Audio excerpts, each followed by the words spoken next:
So I prepared this recording to help research students have a good idea of what their examination is going to look like in the resit period. Now basically it's going to look very much the same as what the main students did in the December/January exams in previous years. So you could sort of use any past papers to help you. You've got the sample papers that you could use that we did in the mainstream classes, or some of the past papers from previous years. Now the one that I'm going to use for today is the one that you all sat originally, as this is the sort of most up-to-date one that we've got at the moment, and your resit paper is going to look very similar. So what we can see here is the duration of the exam as it stands at the moment is 2 hours with 10 minutes reading time. Now in that reading time you can obviously read the paper, but you can also do more than that. You can make notes on the paper, you can highlight things, you can sort of build into thinking about how long you've got to spend on each question, decide what you're going to start first, etc. So as long as you're not using your calculator and you're not actually writing in your answer booklet, you can do quite a lot in that reading time, so use it wisely. Now the structure of the exam will have 2 sections, just like you had in your last exam. So section A will be 1 compulsory question, and this is the typical 50-mark question where you have to prepare a set of accounts for a sole trader where you're taking a trial balance with some notes that you've got to adjust for in order to do those financial statements.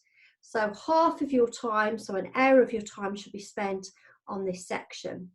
Now for section B, you have to choose 2 out of 3 questions. They're smaller questions, they're only worth 25 marks. Please don't have a go at all 3, even if you've got the time, which I doubt you have, as you will only get the marks for 2. So choose wisely which ones you're going to do. Now one of these questions will always be a question where you're doing the double entry, so there'll be a list of transactions and be asked to post the entries to the ledgers and balance off the ledgers to prepare a trial balance. So that will be 1 for 25 marks, that's usually question 2. And then the other 2 questions can be anything else on the syllabus.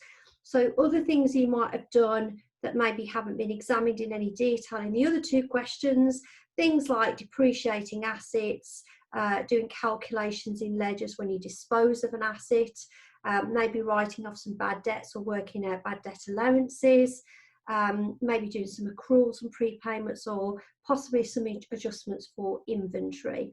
So there won't be sort of big detailed 25-mark questions on one topic, so it'd be a mixture of topics, so hopefully within those 25 marks there'll be something you can do.